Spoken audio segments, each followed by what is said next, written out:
Hi everyone. Thank you everyone for joining. It looks like we've already got some people that are ready to see us, so I'm really glad that you're able to hop on and hopefully have a bit of time with me today. It's been a bit of an odd time the last couple of weeks, I think it's fair to say. Lots of change and lots of things going on, but I've got to say, like, for all of our parents, your commitment to learning at home has been absolutely amazing. And I think really I wanted to jump on today to share and kind of give a few ideas about things you can do at home, as well as we've had a lot of questions around how to do things at home. So yeah, I thought we could just kind of get into it. So a couple of things that I think some of our parents have come across is really, how do children learn? What's the best way to do it? How do we go about it? And the main thing for us at Grosvenor is really that they're learning through play. The more that they're playing, the less they realise that they're learning. Don't be afraid to get a bit goofy with your child and be a bit silly, because without them realising, you can drip feed that kind of key information without them feeling like, oh, I've got to sit down, I've got to learn. At nursery, we do have times across the day which is a bit more focused time, like group times. For our younger children, that tends to be things like coming together and just having a couple of songs. So they're having that time together, but then we carry on and play. For our older children, the likes of our toddlers, we'll have a slightly longer group time. Again, only a couple of minutes, but we might reflect on things like what the weather's like today, what day it is today. I can imagine being at home as well, keeping that routine going is hard. But don't put pressure on yourself to follow a strict routine. Every day is different with children, and although we have a routine at nursery, we call it more the rhythm of the day because things change so frequently. So, if you have it in your mind that it'd be nice to have those little bits in the day to keep a bit of focus, go for it. If you think, actually, that's just not working for my child, don't worry. Preschool might have a bit more of that focus time.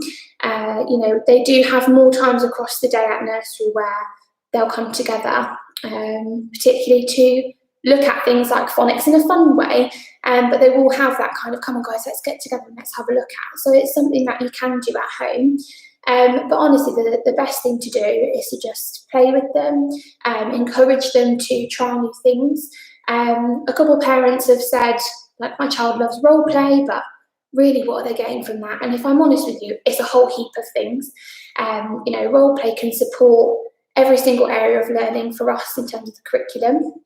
You can incorporate so much stuff through acting out, silly things like being dinosaurs or knights and castles or dragons, and even silly things like they're going to be mummy and then you've got to be them. You can encourage a lot of language through there. You can incorporate things like letters and reading if you want to, numbers for the older children. For some children, it's just learning that bit of independence. You might find actually they won't feed themselves with a knife and fork at home, but then they're role playing with teddies or whatever it is, they're having teddy bear's picnic, and then all of a sudden they're chopping up the teddy's things with a knife and fork.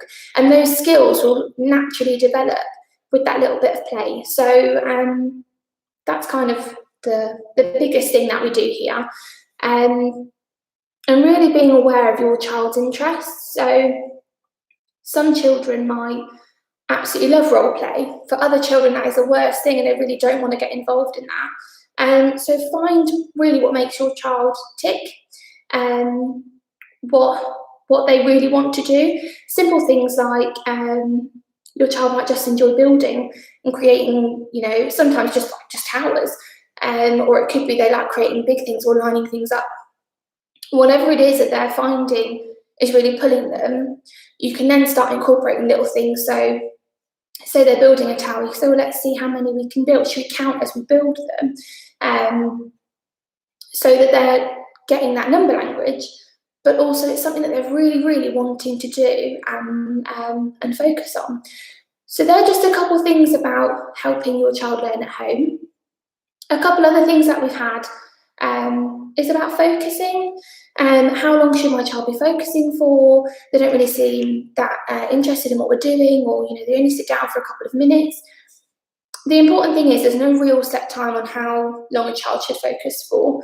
The important thing is that they're engaged when they're with you, and as soon as that starts to kind of dwindle off, if they're actually, they really wanted to go and do something else, let them move on from it, because the likelihood is in the future when they're doing something, their concentration will develop over time. So don't worry if, they're only sitting down for a minute, they're only sitting down for half a minute, they're not even interested in what we're doing. It might be that you need to reframe what you're doing and pull those interests in instead of it being kind of we're sitting down and we're learning about. Try and find a different way to go at it, a different angle that your child's going to really pull from, and be really enticed to learn. I think if you're finding things are quite difficult, obviously home environment's very different, and you've got to find the right way that works for you as a family. If you're getting frustrated or little one's getting frustrated, the best thing to do is just put it down, take a break, just come away from it, whatever it is that you're doing. Try and get outside for a little bit, or just move into another space within the room, within the house, and just have a bit of a breather and reframe your thinking, come back at it another way. I think the most important thing at the minute to remember is that it is real key quality time for you and your children at home. And if they're learning things, that's amazing. But equally, if they're not learning things, you think, oh my gosh, they should be learning more. Don't put so much pressure on yourself, because it's an odd time. Everyone's feeling a bit strange. Routines are a bit different. And as much as you might feel a bit outsourced, your child or children are going to feel the same way. So, give them little things to do or little activities. But if they're not too fussed, don't worry about it. If you end up having a bit of cuddly time on the sofa with an iPad, it's not the end of the world. The important thing is that you and your little one are safe, that you're happy, and things will return to normal whenever that happens. So try just to keep that in mind when you are having this time with your children. I think the other thing that has come up is about siblings. So we have a lot of families that have had older siblings with us and they've moved on, or we've had siblings that are with us and a new baby's come along, and they're, everyone's in different phases of their life, but it's how to make what you're doing accessible for little one if they're at nursery, and then the older one that's at school, and how do you incorporate the two? Or equally, if you've got, say, preschool age and you've got a baby or a tweeny age, how do you really bridge that gap so that you're not trying to do one activity for them and another activity for them? Especially for parents that have children at school, and there might be some support in terms of homeschooling. How do you make that work? So, although it's very hard for me to comment on school-age children, because we obviously don't care for the school age, there are things that you can do to try and differentiate activities. So, for example, if I go back to the blocks, you've got a little one who could be tweenies or toddler age. They're exploring blocks. That incorporates a lot of learning in terms of shapes, concentration. They've got to work out balance, weight, size. There's a lot of things that go on in building a tower. And whilst they're doing that, the older one, for example, if they are a bit older, they're at school, you could start incorporating things like simple addition, subtraction, depending on where they are, you could even look at multiplication, division, 3D shapes, and start putting things in slightly differently that way. So as opposed to it being, a worksheet for the older child, they're doing more, active learning, and it's still learning through play. I think it's safe to say at any age, or as much as we say play, but learning through play, learning as you're going, the physicality of it is a much more enjoyable experience to a paperwork side. And for children, if you are able to facilitate that at home, that would be amazing. So keep in mind things like that. There are other things for, say, if you have a preschool age child and then you have, like a baby at home, there are things you can do, such as, preschool. I mean, they're starting to explore writing, early writing, and if you are trying to practice things with them, pen holds or anything like that, and mark making that way for your little one. Babies absolutely love mark making, and so do tweenies. You could have big chunky chalks or big pens, or you could even have things like trays of things you find in the cupboards, like oats, flour, soil from the garden, honestly, anything like that, for them to just explore. And if you incorporate things like sticks or knives and forks, spoons, anything where they can really make marks within what they're doing, then whilst you're helping the older one to explore letters or whatever it is that you're doing, then the little one is almost included in terms of exploring early writing skills. It's just a very different stage for them because they're little. So they're just a few things that have been brought up, I'd say, in the last kind of 2 weeks since everything's happened, that we've been asked a lot. So I thought I would just come on and share those with you. A few other things that we have had crop up is for a lot of our parents in preschool is around school readiness, and I imagine there's quite a few that are really thinking, oh my gosh, what do we need to do, because it's fast approaching. The key thing when we talk about school readiness, and I know Deanna is keen to share with you her presentation, but the most important thing to remember when it comes to school is letters and numbers. They will learn at school. They are things that will come. If they're not ready, don't worry.